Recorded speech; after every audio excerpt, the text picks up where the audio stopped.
Hey, what's going on? I just really wanted to take a couple of quick minutes here to go over what's happening in the mortgage world.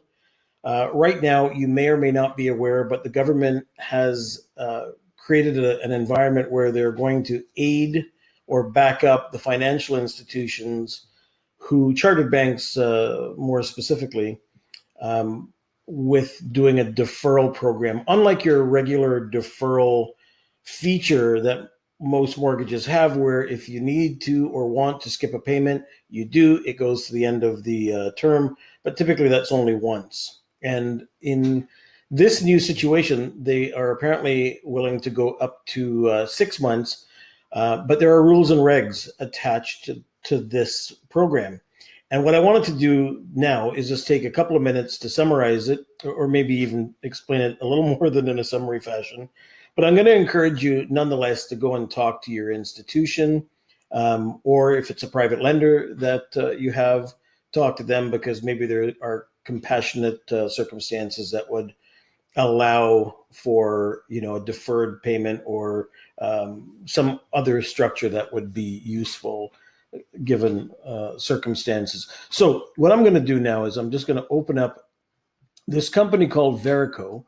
Verico is like the Remax of mortgage companies. It's the parent company, and then there are a number of other franchises that it are under it. And why I'm telling you this is because Verico has put together an information package, 10 points that relate to the terms that the government and the institutions are putting in place for aiding people who need it. So I'm going to go over them real quick here. And I have a camera shy person, a mortgage broker with me. She's on the other side of the camera. So you may hear a voice every once in a while if I need some clarification. But anyway, we'll get started. So number one here, deferred mortgage payments are discretionary. So what this ultimately means is you can't just contact your bank and say, hey, you know what, I'm employed, don't want to make a payment this month, so or maybe for the next 6 months I want to do some other stuff, and hey, just set me up. It's not like that at all. Because it's discretionary, you have to present your case to the institutions, and they have to approve it. So therefore, it's not. And some people are under the impression where it's just, hey, we are going to tell our banks we don't want to make a payment, and that's it. Well, that's not the case at all. You're welcome. By the way, I'll just start off with saying this: you're welcome to have this in PDF format if you're interested in the document, which gives you a fair amount of detail. Just feel free at any point in time to request it, and I'll have it emailed to you, etc. So, deferred mortgage payments are discretionary. That's number one. Number two, no lender is going to forgive your mortgage payment.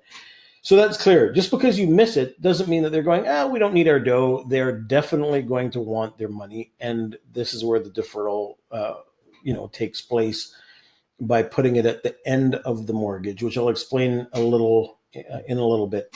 So, number three, true financial hardship must be demonstrated.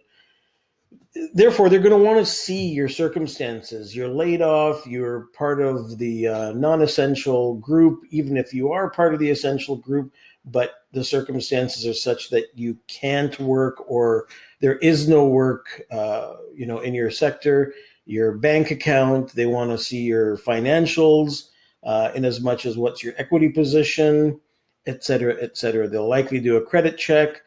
So it's not just a carte blanche, hey, I need the help and the bank is going to give it. It's just not that way. Although it is there for people who are willing to put the work in to prove their status and move on.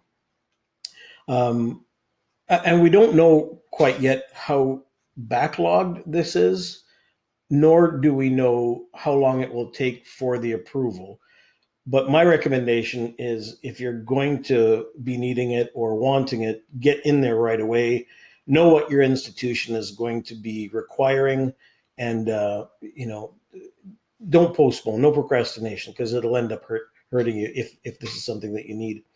Number 4, if you do not currently fall into this distress category, please do not call your lender at this time. And like I was mentioning, there is no chance of you just saying, hey man, I want to miss a payment, Mr. Banker.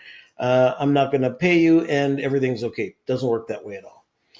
Number 5, deferring mortgage payments will not hurt your credit score, which is the case. This is not considered a missed payment.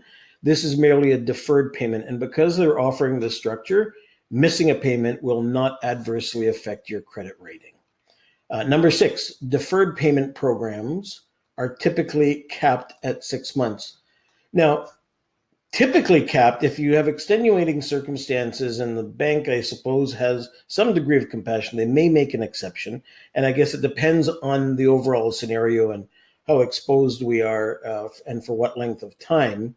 But at this moment, it's roughly 6 months. And from my understanding, this is on a month-by-month basis. So you can't just say, hey, man, Mr. Banker Guy, I want to take 6 months to deal with this. I'm going to defer all 6 months. My understanding is that, and I'll update this as soon as I know more, but my understanding is that if you choose to go after this particular program or apply for this program, it's going to be on a month-by-month basis. It will not be necessarily all of a sudden you can go, give me a couple of months here. I know I'm repeating myself, but you know what I mean.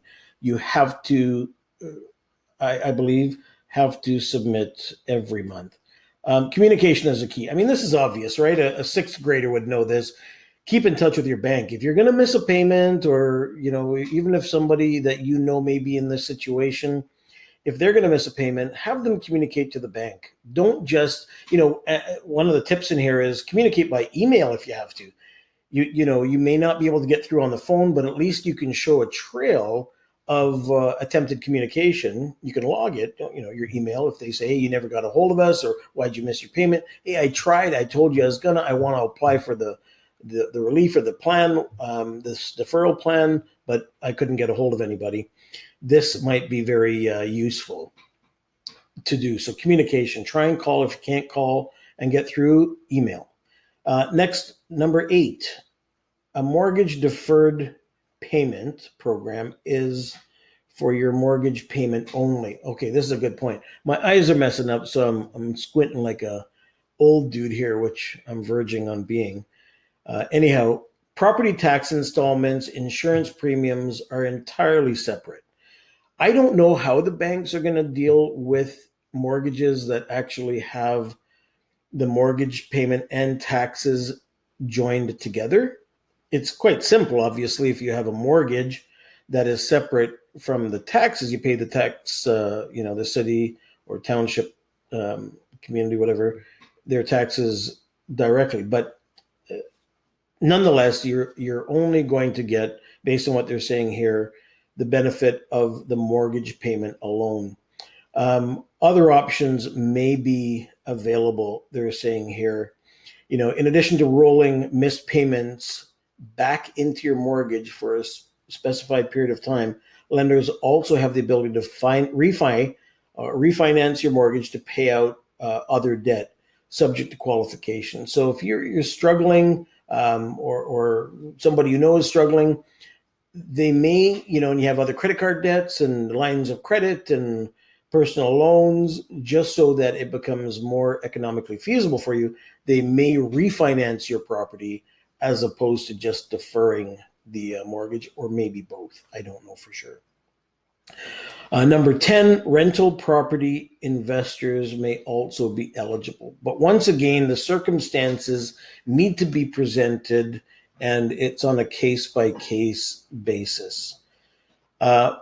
Instead of going into a really deep dive here, I'll open it up to, if you want to have further discussions, more clarification, or even get in contact with somebody that knows more about the mortgaging than I do, feel free to reach out. No problem whatsoever. This is a time when information is absolutely key and king. If you think one way and the rules or circumstances are another way, it could adversely affect you moving forward. So Again, the offer is there. Reach out anytime. My number, 705-722-5400. I'd also recommend highly that you contact your own institution to definitely find out what their rules and regs are, what their processes are, maybe even check their website to see what steps need to be taken. Anyway, I hope that information has been useful. I'm going to sign off now and take good care. Stay safe.